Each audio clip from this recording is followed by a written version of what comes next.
Hey friends, and welcome back to Gardening Suburbia. My name is Amanda and we are just kind of going to get some stuff done today.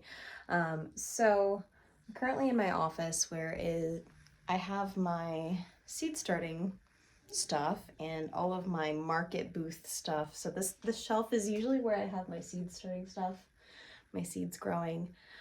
Currently it is a giant mess. But I do have a flat of onions up here. I sowed these 2 days ago. It's not completely filled, but there are some onions on there. So hopefully we can get some good onions this year. But we're actually going to head down to my basement because I started some beef broth a few days ago and it is time to get it separated from the tallow and jarred up and actually canned. So let's go down there. All right, down into the dark basement. I have my lights off down here because I actually have to have a space heater on to keep my pipes from bursting because it is super, super cold here right now. But in my fridge, I have my crock pot full of beef broth with some beautiful white tallow on the top. I'm full disclosure, I have never made this a day in my life. I've made a lot of chicken broth. I want to make vegetable broth or veggie broth. So I've been stocking up on vegetable scraps and putting those in my freezer to make vegetable broth. But I went to a local butcher to me, just, let me get you guys set up so I can sit down. So I went to a local butcher of mine that's probably like 5 minutes from my house, and basically went up to the counter. I was like, I just want to make beef broth. And the guy asked me how many pounds I wanted of bones, and he gave me 5 very large bones. I don't have any pictures or anything like that. But I went ahead and I put those in my oven at like 450 for 40 minutes just to brown them up and release all of the marrow in the center of the bones. And then I put those guys, stuffed them into my 2 crock pots in my kitchen. My kitchen was kind of hectic for a little bit there. I had a wheelie cart with my 2 crock pots. For about 2 days, I had those in crock pots with a couple quarts of water, bay leaves, and onions, just to give it some flavor. I did not put any salt in my beef broth, just so that when I'm adding it to recipes, I can just kind of salt it as I'm making the meal. But strained out all of the scraps, took out the bones, and it all condensed into this one pot here. I put it in my fridge so that I could get a good line of the tallow versus the beef broth, so it would be easier to kind of separate, because I don't have, there's like this nifty little gadget thing that you can pour your broth with the fat in it when it's warm, and it releases the broth from the bottom while leaving, because the fat is lighter than the broth, so it floats at the top. So as it dispenses out of the bottom of this cup, you can like squeeze it and then release once it gets to only having just like the fat in it. I don't have that, so I put it in my fridge so I can get a really defined line. So I'm gonna go ahead and take this upstairs and we're gonna separate it together, and hopefully that's not too hard.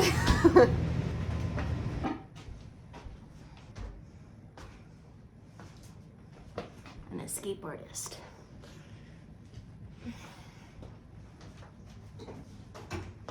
Broths need to be pressure canned. So it's 8:30 right now at night, and I work a full-time job during the day.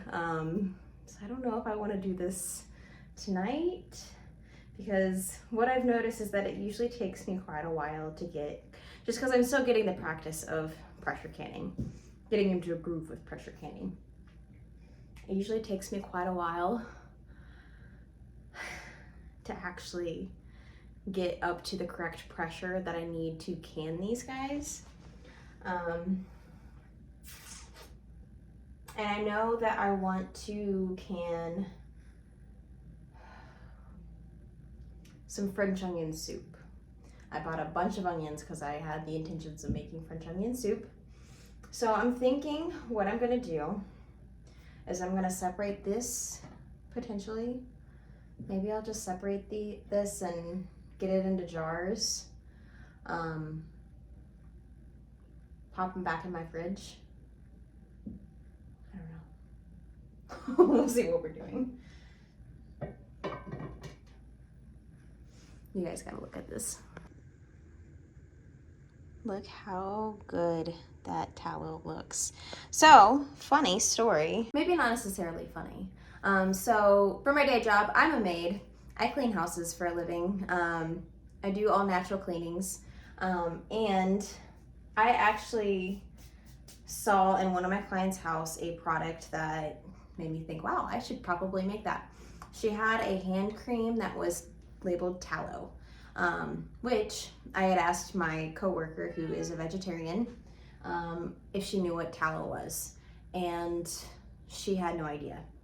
When I was looking at that jar, I realized that it had no labeling whatsoever that it was beef fat, which, you know, talking to my friend, I don't think that she would actually use that product, or, you know, it wouldn't be a conscious purchase like, hey, I'm gonna buy this. This is beef fat. You know, I want this. So I thought it was interesting that the product had no indication of what tallow was. It was just, you had to know. If you didn't know, you wouldn't know.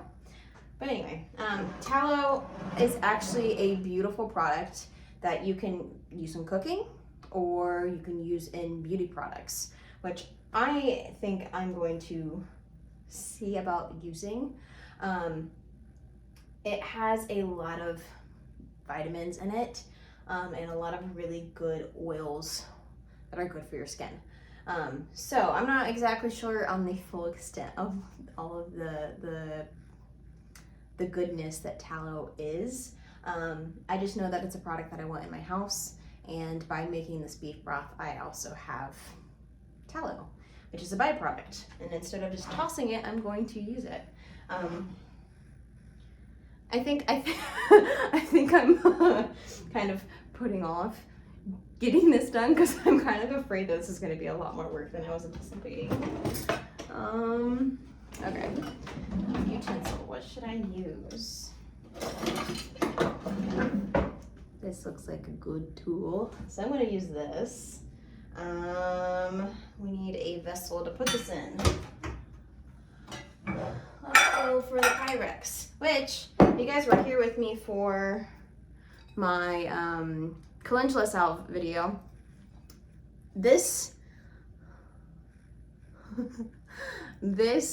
Pyrex actually, I don't know if this is just something that happens when you use Pyrexes as a double boiler.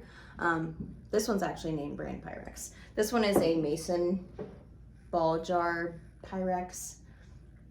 It's not a Pyrex, but the labeling came off, and so now it's no longer usable as a measuring cup. So I'm gonna use this guy. All right, now roll up my sleeves and we're gonna get into this. I'm a little nervous. I don't even know how deep this is gonna be. Oh, this is rock solid. Did you see that? Did you see that? Probably not here. All right, watch this.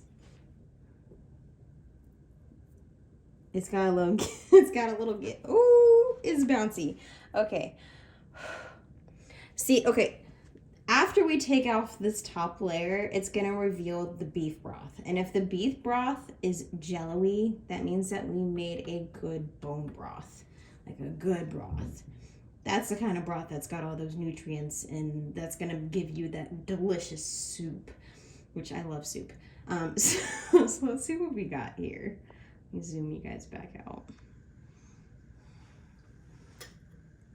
Okay, so I'm gonna go off the edge. Okay, so it's not super jello-y, which is fine. That is totally fine. Maybe I need a slotted spoon. I don't know if I have a metal slotted spoon though.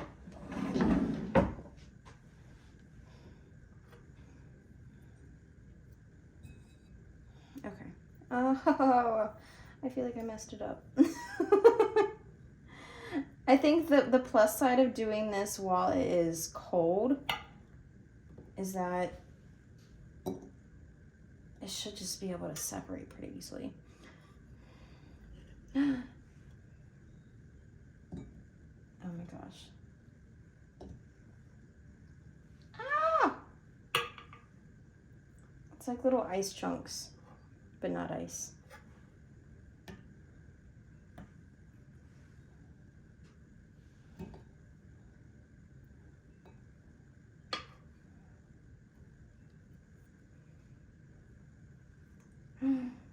Wow. This is so cool. Okay, so since I don't think this is going to take as long as I thought it was going to take, maybe we can actually can up some of the broth.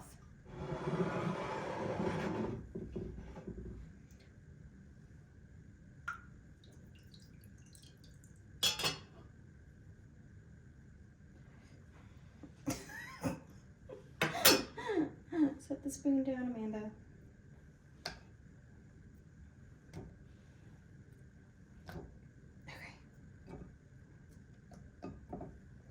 Okay.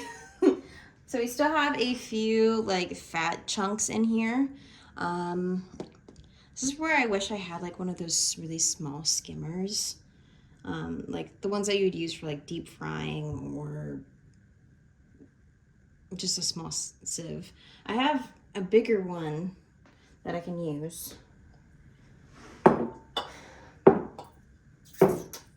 Alright, let's get set up. I think I have a plan.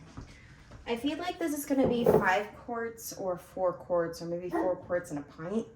I'm not exactly sure. So the plan, the action. I've got this small sieve.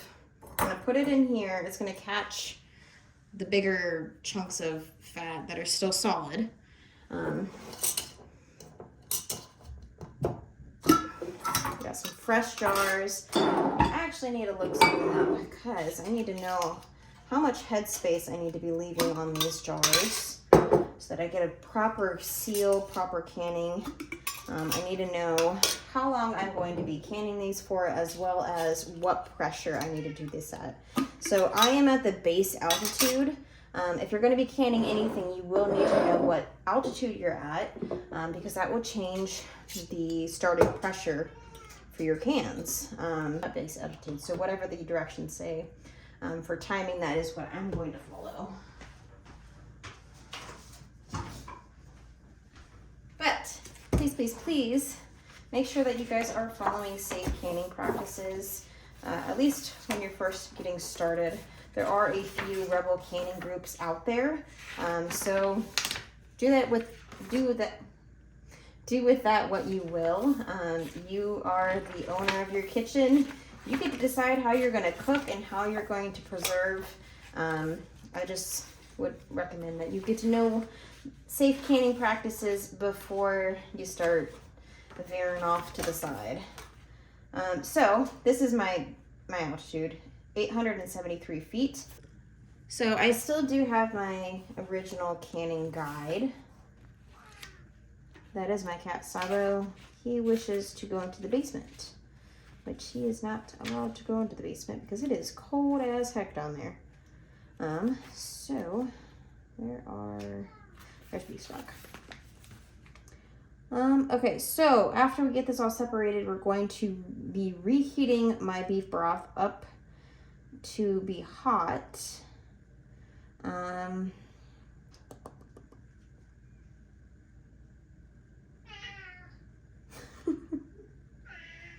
Oh my gosh.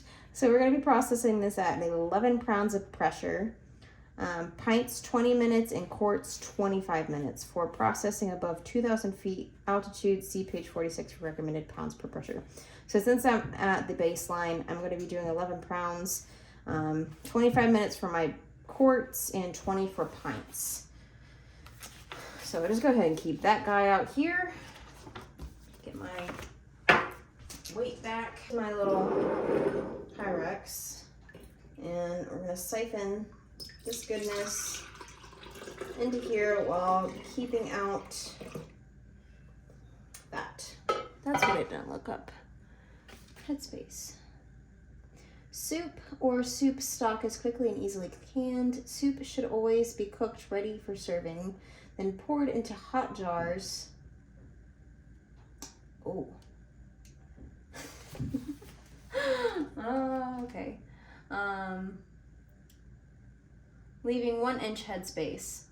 So I'm gonna actually not do this in there. We're going to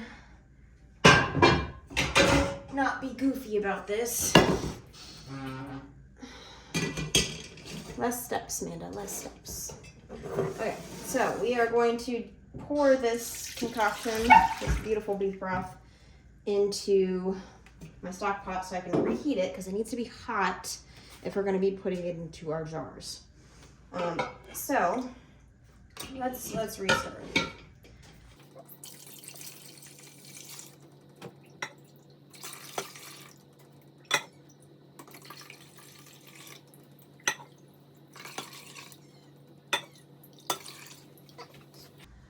Okay, put that over there, and we're just gonna go for the big pour.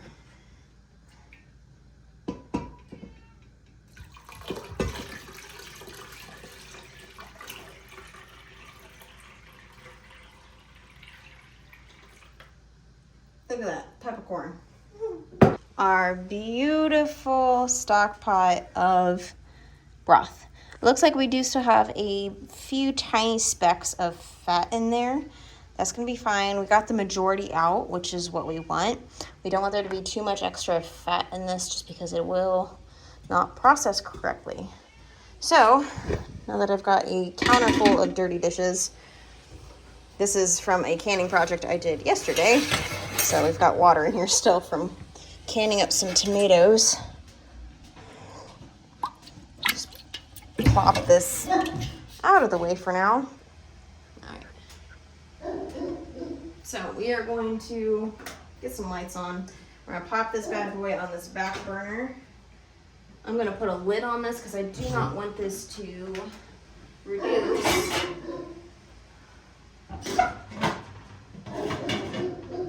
And we're gonna turn this on to a high heat. We wanna get that nice and hot for packing into our jars. While we are getting that up to a boil, I'm gonna do some dishes. I'm not gonna lie, when I get home, I typically do not wanna do dishes. It's not the first thing on my list, but it's always on my mind, and it's something that keeps me from getting other things done because I'm sitting there thinking about the dishes or the laundry or whatever. So I am going to get some dishes done so that it's off my plate, off my list. And we will come back once this is to a boil. I got a wee bit distracted. So I got some more dishes done than I was expecting, but I also overboiled this and it spilled over. So this is more than hot enough. I'm going to get my jars under my tap, under the tap with really, really hot water. These are clean jars. You can also boil the jars in boiling water on your stovetop. Or run them through as like a steam cycle, I think, in your dishwasher. I don't own a dishwasher. So whatever gets them cleanest. So I'm gonna put them under some hot water just to bring them up to temp. Same temp as this is, so that I'm not putting hot liquid into cold glass, because that could cause them to break. And I don't want that to happen. I had my first jar break, I think it was right before Christmas. I was making some salsa for my boyfriend's father, and I made one single quart, and the rest were pints. And of course, the quart that I was going to gift was the one that busted in the canner. So the plan: ladle the hot liquid into the quarts, and I need 1 inch headspace.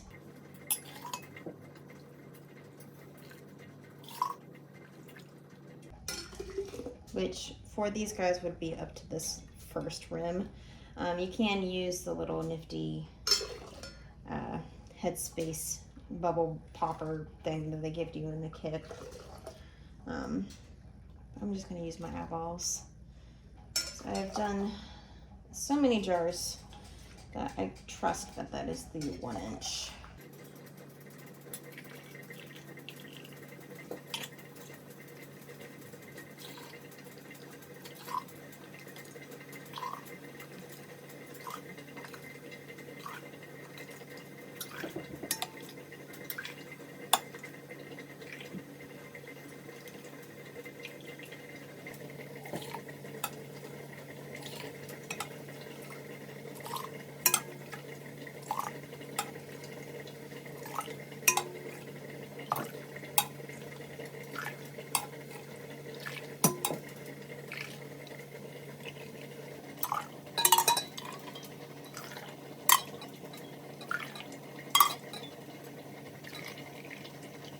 I ended up getting 4 quarts of this.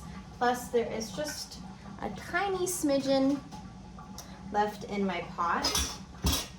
And I'm trying to decide whether I'm just gonna put it in like a half pint, because it'll fit perfectly in a half pint, and just use it in recipes as I need it, or freeze it.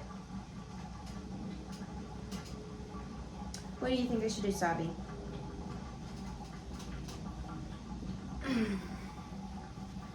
This is my very fat cat. What's happening, huh? I don't know. I think I'm just gonna put it in a half pint, just be easy, and put it in my fridge. Yeah, that's what's gonna happen. Nice job.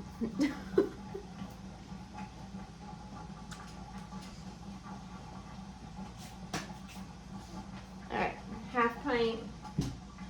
We are going to put that back over there.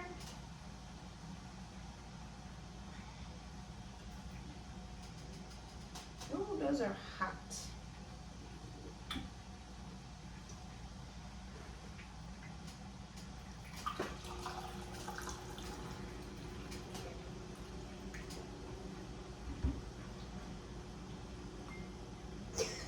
It fits perfectly, and of course you guys can't even see it.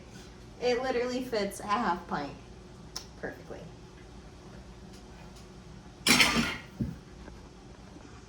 All right, so there it is. Got a half pint. That's just gonna go into my fridge.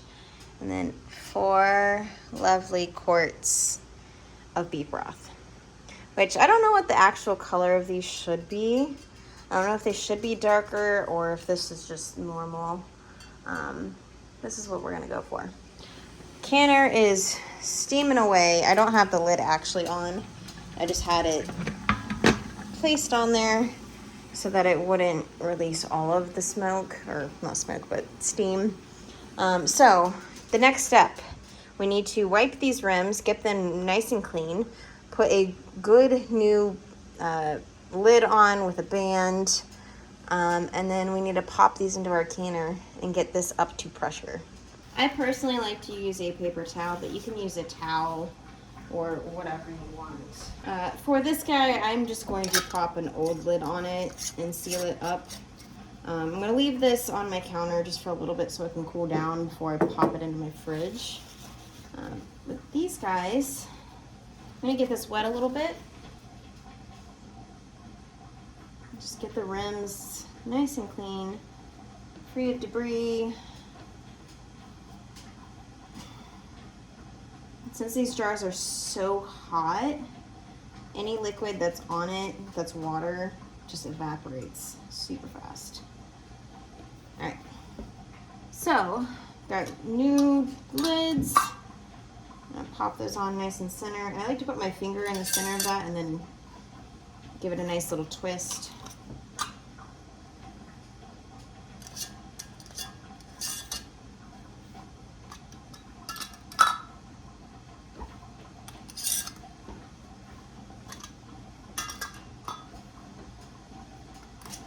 All right, so I just added a little bit more water. I try to get it as hot as I could from my sink to add into my canner, just because it had evaporated just a little bit down below the line that I needed it at. So I added that water in. And now, get you guys set back up. I'm gonna grab my jar lifter and we're gonna pop these, we're gonna pop these jars into the canner.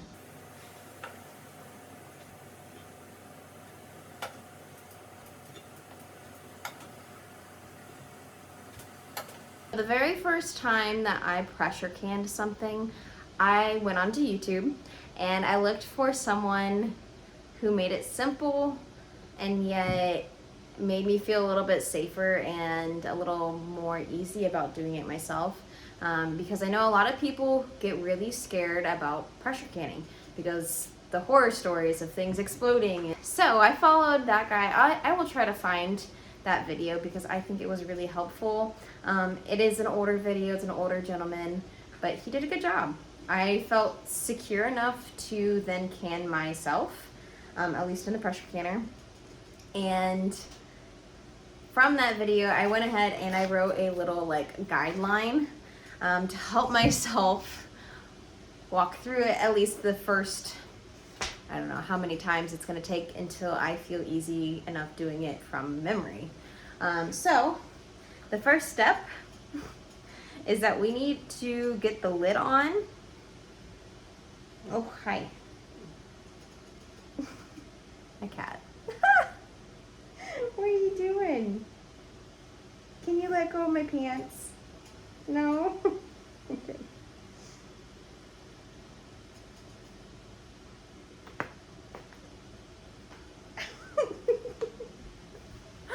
Oh, okay. We're gonna get the lid on and then we'll move from there. My pressure canner has this little arrow here. That is the indicator of where this arrow right there needs to line up with it. And then you pop this on like so. I want this to be on high heat, which is about an 8 on my my stove top. Vent for 10 minutes. After it vents for 10 minutes, this should pop up, and we should have this pop up and stay up for about 3 minutes. Once it's up for about 3 minutes, then we can start adjusting to get to the right pressure that we need. And for this recipe, it said 11 pounds of pressure, so that's what we're gonna aim for. But first we need this to vent, and then we'll come back.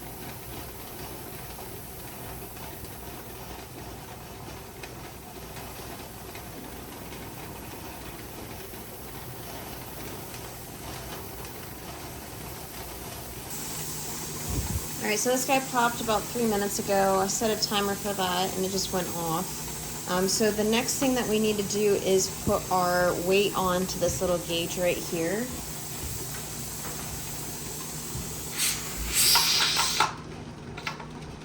And then we're going to wait for the pressure to rise to 5. Once it gets to 5, we're gonna lower the heat and we're gonna let that rise until the next step. All right, we're quickly surpassing that. So we need to lower my temp on my stove. All right, we're gonna go to 5, which is like a medium, like dead center on my stove. And we're gonna try to slow this rise just a little bit because we should get to about 7 or 8 on the PSI, and then we'll lower it again to like a medium low. So I feel like while that is getting up to the right pressure, we got like 1 PSI left before I lowered the temp. I'm gonna actually get my tallow. I'm gonna strain off any of the excess liquid that you can see there. And then I'm gonna put this in my double boiler. It's already in my little double boiler pot.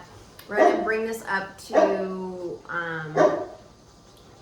a liquid, warm it up so it's a liquid, and then we're gonna put this into its own special jar so that I can use it from there. My dog is currently begging for popcorn, which I don't think that dogs are supposed to have popcorn, but he really wants it. Came in here and he hightailed it in here so that you guys fell. Camera made the camera fall. So this is up to 8.5 PSI. I'm gonna lower the temp to about a 3. And we're going to see how long that takes to get up to our PSI of 11. So once it gets up to 11, we gotta let that sit there and make sure it doesn't drop below 11. If it drops below the PSI that is set for that recipe, you have to restart your timer. So it's almost a little better to leave it at the mark of whatever PSI that is for the recipe. And if it goes a little over, that's okay. If it goes under, you gotta restart. So, it's not quite there. We're still at 8.5. I'm gonna add some water to this pot so we get our double boiler going for this tallow. I'm just gonna put like 1.5 inches of water. I'm gonna do about medium high and just pop that in there. Oh, we gotta drain the water out. I almost forgot. We gotta drain that little bit of stuff out. My kitchen is a complete mess, so I'm sorry, but this is a working kitchen. I'm trying to do my best.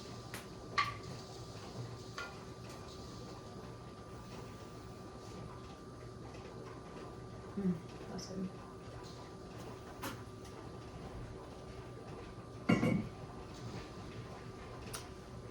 So, I think, no. I came up here like I was gonna say something important. I'm gonna make some tea. Recently, my go-to has been chamomile. I do have some dried chamomile flowers from my garden, which I think I'm gonna try to do. Yeah, I'll do this. So I've got some chamomile as well as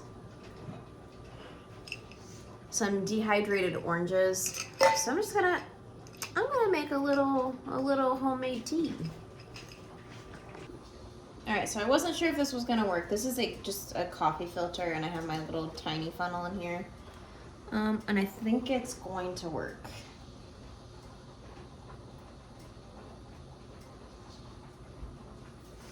Yeah, I think so. Perfect. I think you could probably also use a muslin bag, or like cheesecloth. I think I have some muslin bags upstairs, but this was just on hand. Oh yeah, this is gonna be great. Okay, cool. So this is gonna take a little while to filter through, which is totally fine because we need to babysit our